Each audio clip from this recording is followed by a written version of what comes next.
Hello there, my name is Alex, I am the Silvermont, and let's talk about E3 2018. And as many people have been asking about one specific title, we'll start with that. Sekiro, Shadows Die Twice. Sekiro, which I believe means wolf, and yes, I don't know how to pronounce it, I'm sorry. So here's the new game by From FromSoft, published by Activision. What do I think of it? Honestly, not all that much.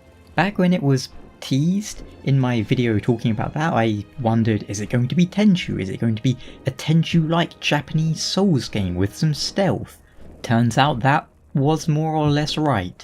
Although that was more me making a very safe bet than being some kind of prophet. So if you want me to tell you the lottery, I mean, you probably shouldn't, as I'll give you the wrong numbers and you'll become bankrupt. That's how wrong the numbers will be. Reactions have been mixed though, from what I've seen. Some people hate it, some people love it. I don't have strong feelings one way or the other, but let's talk about it a little. So you play as a character who has their arms sliced off, like in Metal Gear Rising, whilst protecting their lord, and then has it replaced with a mechanical arm that'll probably play the role of trick weapon from Bloodborne, as in it'll be the unique gimmick of this game, allowing you to grapple onto things, have different attachments and forms, such as the umbrella shield, the rope axe, and so forth.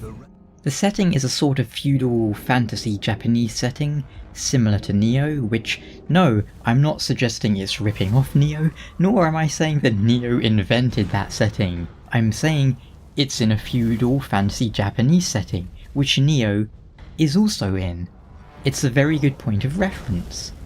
We don't know what sort of weapons you'll have, as we only saw a katana in the trailer. I wouldn't be surprised if you can get other weapons though, and if you get spears, I'm going to use a spear the whole game. There will be some stealth elements in the game, which could add a very interesting new angle to the Souls formula. The ability to use the environment to bypass or stealth kill enemies, it's always been there in Souls, but as a very, very minor thing that you weren't really supposed to take advantage of. And we don't actually know how much of the Souls formula will be in this game to begin with. There's a revive mechanic, as far as we're aware, because, he dies in the trailer and then he stands back up, so we've got something like that going on. The combat has the same basic template in the, it's 3D, there's probably a stamina bar, and there's block on, but beyond that, who knows. We saw more mobility than what we'd expect from a normal Souls game, which makes sense given the character is some kind of ninja bodyguard. So we could have some fun combat, and it looks like it was 60 FPS from the trailer, but again, we need to wait for confirmation there. As for PvP and online, well, we don't know about that. PvP, I mean, it seems like it would be unlikely, but you never know. I don't care about PvP. Online, I care a bit more about. I would hope there's some form of co-op, but even if there isn't, it's not like a deal breaker for me. I'm curious about the game, but I'm not all that hyped for it. As much as I love Dark Souls, Demon Souls and Bloodborne, the mere mention of FromSoft and Miyazaki isn't enough to get my blood pumping. The trailer suggests that there's enough new here to keep it exciting and fresh, but at the same time, at a cursory glance it does just look like Dark Souls in Japan, which Nioh already gave me, for the most part. The feudal Japanese setting isn't one I'm personally all that interested in, but that's a subjective matter. Bloodborne's gothic horror didn't really appeal to me all that much, but I still love Bloodborne. I can appreciate the setting, but it doesn't resonate with me personally. As for Activision, well, I'm not sure what this is going to entail for the game. Are we going to see loot boxes? Probably not. Are we going to see a season pass? Yeah, that wouldn't surprise me if they announce a season pass. And at the end of the day, if we buy Sekiro and there's a cash shop on day one where you can buy 1,000 souls or whatever currency the game uses for real money, I won't be surprised. They'll have souls boosters or something. I didn't see Activision and have a seizure. I don't think it necessarily means they're going to ruin the game. Certainly we have our preferences for publishers, and some publishers are known for being stupid. But even the comically evil publishers, they can put out great games. We just need to remember the difference between publisher and developer. And in FromSoft's case, they often self-publish in Japan, and I imagine they have majority control over the product. Activision are just going to be distributing it in America and Europe and such. Ultimately, I think we need to wait and see when it comes to Sekiro. Sekiro. I'm just gonna call it Shadows Die Twice. I can speak English, usually. I'm sure I'll buy it, but it was not the most exciting thing at E3 for me. And if that's all you cared about, what I thought about Shadows Die Twice, well, you can stop watching now, as I'm gonna break down Microsoft, Sony and Nintendo's conferences now, with brief mentions of the other ones. So let's do this in order, shall we? E3 kicked off with EA's conference that was utter crap. I should have kept notes because it's already faded from my mind. They spoke about Battlefield 5, and gee, guess what? You shoot guns. If they had showed footage of Battlefield 3, I would have been none the wiser. I'm sure that would apply to Dark Souls for other people. Oh, Dark Souls 3 is just like Dark Souls 1, you hit people with a sword. Yeah, I know, I'm being biased. Point is, I don't care about Battlefield. Maybe I'll pick it up to play the campaign one day, but I just don't really give a shit. EA's conference seemed rather pointless, as I don't remember them actually announcing anything new or exciting. It was largely stuff we just knew about, and Anthem, which is like the one game from last year that I was interested in, they talked about it a little bit, but they also just kept showing the same concept art and 5-second gameplay loops over and over again, which isn't very reassuring. I'm still interested in Anthem, but at this point I need to play a demo or a beta before I can decide if it's gonna be good or not. Then we had Microsoft's conference, and you know what? That was a pleasant surprise. People assume I hate Microsoft, but that isn't the case. The 360 was my most played console last gen, and one of the big reasons I got back into video games after a few years of not really touching any video games other than WoW. I don't call it the X-Bone in a derogatory sense, which seems insane to me to begin with, because bones aren't offensive, we all have them, and some people say, well, it's X-Bone like an X-Boner. I mean, is getting a boner from a console a bad thing? I mean, arguably yes, it's a very bad thing, but it would also imply that you're kind of aroused and excited by that console, so it's not a bad thing. If I call it X-Bone, it's because it's XB1, X-Bone. It's like a pet nickname. Either way, Microsoft had a really good conference this year. The only real negative I can give them overall is that many of the games they showed weren't, exclusive, which isn't a huge knock, but it's something to point out. But they gave us a new Halo, which I'm mildly interested in, a new Gears of War, which frankly I'm not interested in. I used to be one of the world's biggest Gears of War fans. I was obsessed with it. I got Seriously 2.0. That took a long time. But the new characters introduced in 4 are legitimately some of the worst, most bland and boring I've ever seen in a video game. The fact they are doubling down on these new characters offends me. See, Locke in Halo 5 was kind of boring, but even he wasn't anywhere near as bad as JD, Del, and what was her name, Kate?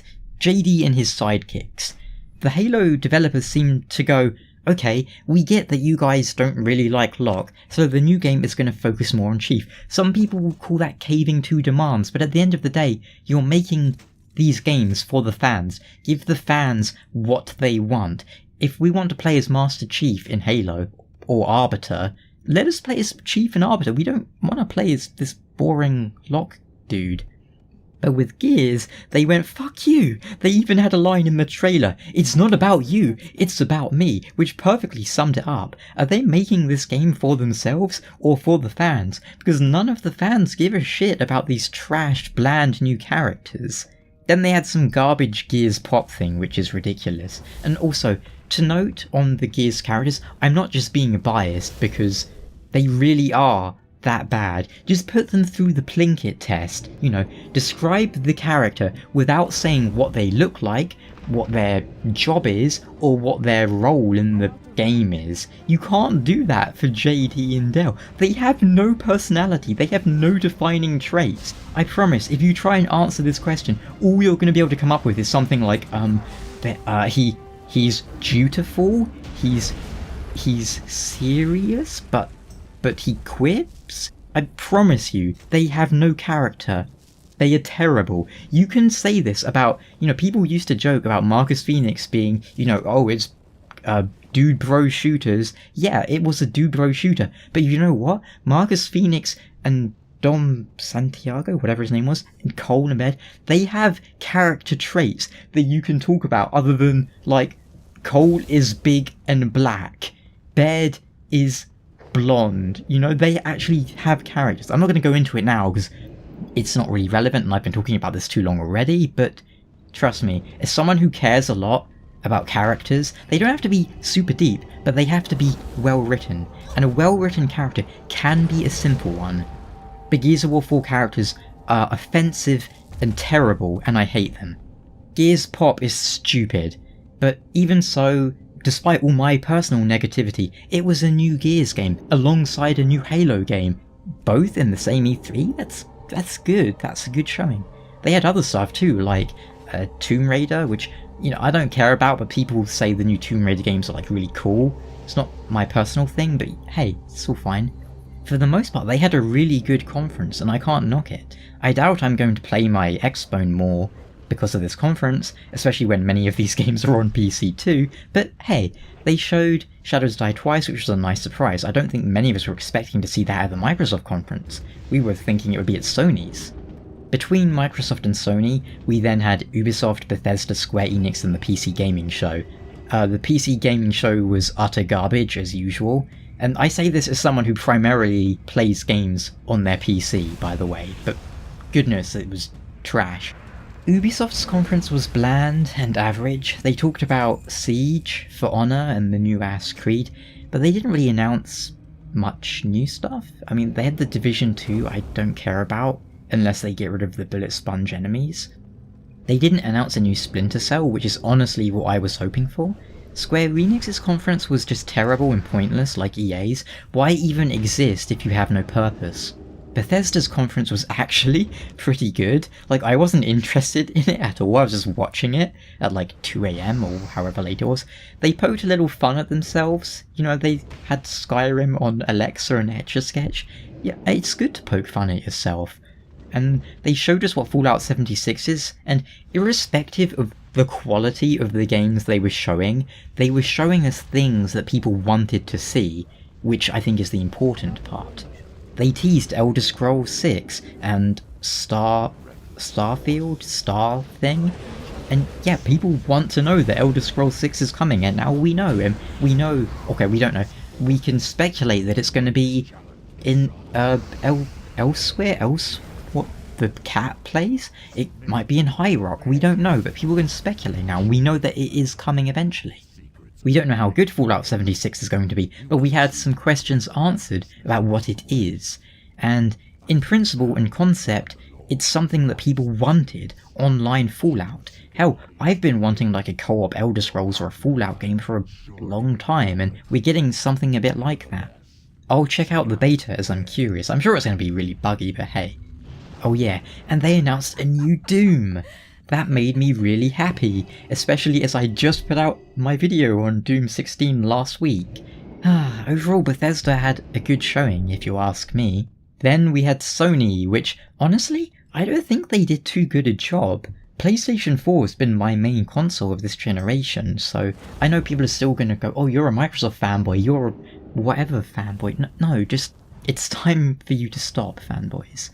But Sony, they had cringe-worthy little cartoons between each game, some awful Bathman thing which was making me shake my head. They had weird musical segments which seemed as if they were trying to do something really artsy-fartsy but just came off as insipid.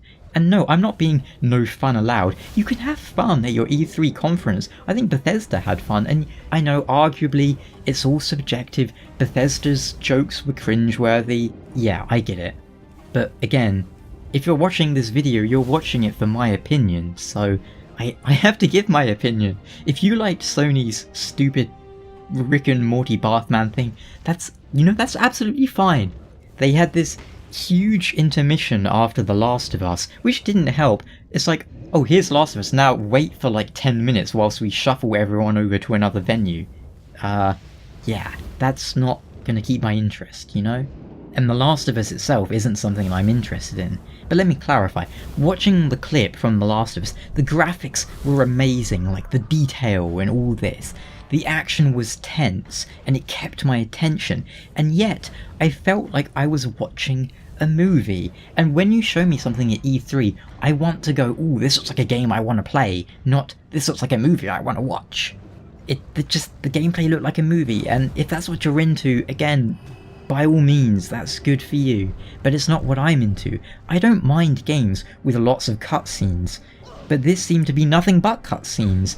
I really couldn't tell what was actual gameplay and what was scripted.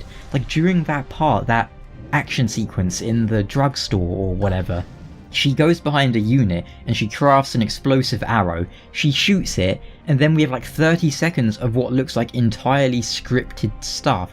What would happen if we only shoot the guy with the arrow once? What happens if we shoot him 3 times? What happens if we want to go left and not right? What happens if we don't want to hit that lady with a machete? You know, and I'm sure it will be fine in the actual game, but I've had too many experiences with games like Uncharted where they're like, you have to do this rigidly defined thing.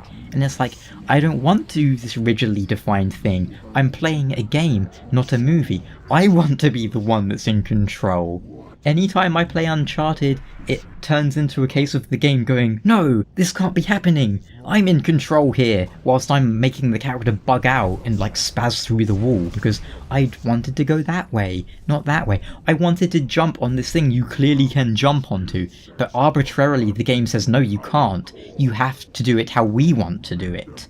Yeah, I know, it's gonna be a fine game, I'm sure, and I'll probably watch it on YouTube if I don't buy it, but I imagine people who are excited for Last of Us were really happy to see this like 20-minute demo, but it did nothing really for me.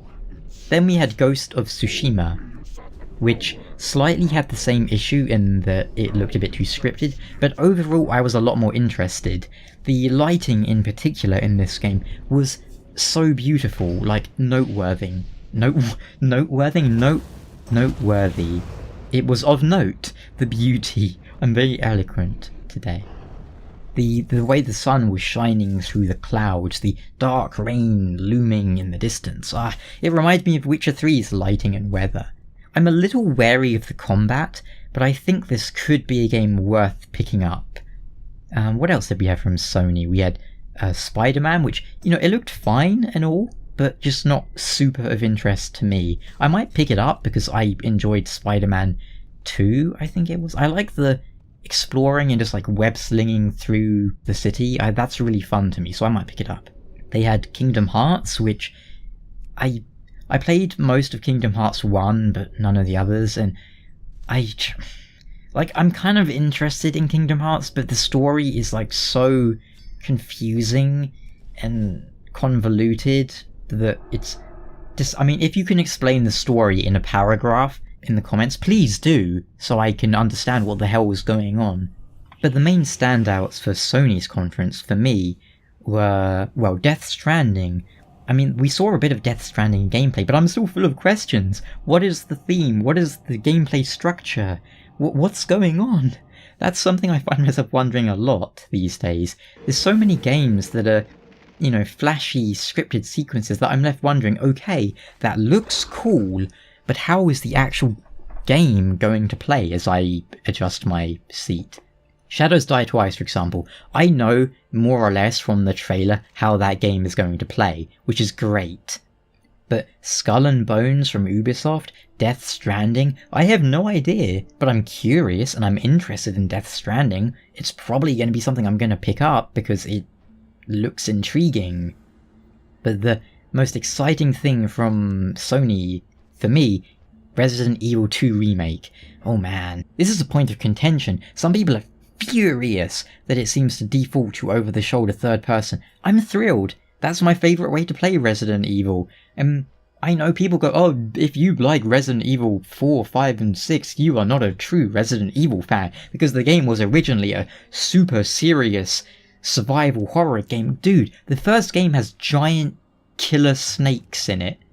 Resident Evil has always been campy, okay? Yes, it got more campy and more action-oriented, but don't act like they completely flipped out or something.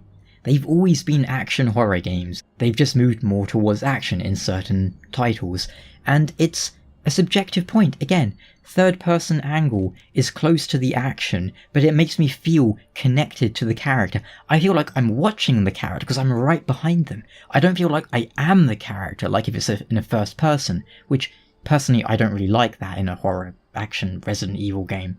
I also don't like fixed camera angles because you can...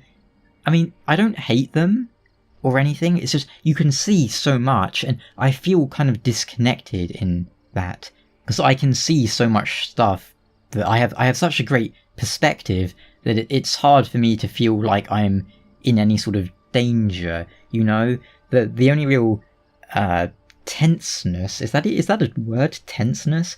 The drama came from, like, moving like some sort of human tank, which I don't think is a good sort of tension.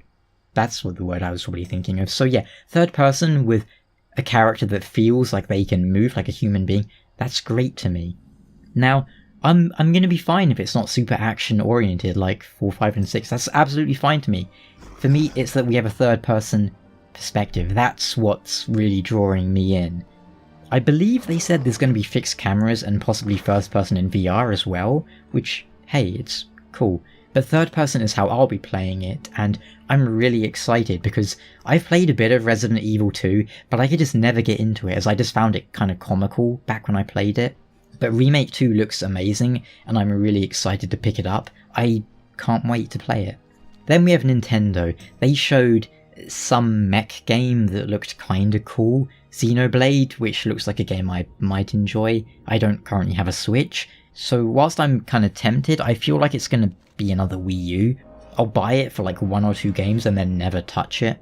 And the specific gimmicks don't really apply to me. I don't do portable gaming. If I'm out and about, I am not going to be playing a video game. Video games are something I do at home. But the new Smash Bros looks really cool. They've got every character back, even my boy Young Link. I was a monster with him back in the day, by the way. Got like 2,000 hours played as him or some insane stuff. They even put Ridley in. People have been requesting Ridley since like I was 10 years old. Like almost 20 years people have been saying, give me Ridley. I mean, I personally don't care that much. I mean, it's cool, but I wasn't like clamoring for it.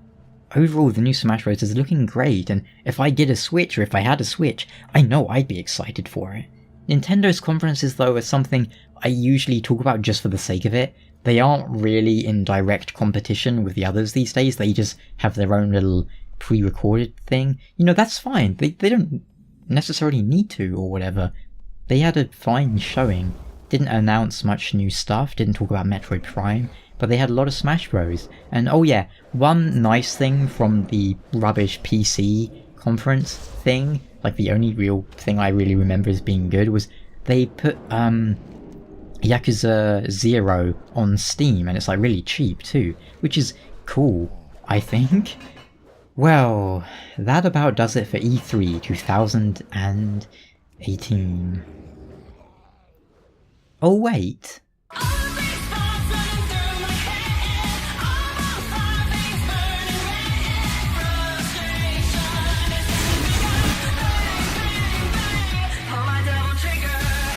Devil May Cry 5 after 10 years. Okay, bye. What? No chit-chat or monologue? Just getting right to the point, huh? No, I'm so happy we're finally getting this, and it looks fucking great. Some people are a bit upset over the more realistic style, but really? That's what you're going to complain about? We're getting Nero, Dante, probably Virgil, 60 FPS, and a direct continuation of DMC4 after a decade? I put my hopes on Itsuno and he pulled through. I absolutely cannot wait for this. Devil May Cry is one of those franchises I've been into for the majority of my life. I mean, I played Devil May Cry 1 when I was 10 or 11, now I'm almost 30. After the immense disappointment that was DMC, Devil May Cry, which was frankly insulting, I'm so happy we're getting a proper sequel. Even better, once this is done, Dragon's Dogma 2. But this year's E3 was a good one. I'm satisfied. They finally gave me DMC 5. Like, I can't even describe how excited I am for that. This is about as excited as you're ever going to hear me. I don't do the whole, like, screaming and shouting and punching children when they announce cool stuff. This is about as excited as I ever sound. Everyone brought something I wanted to the table, and let me know what you thought of this year's showing. And until next time, take care.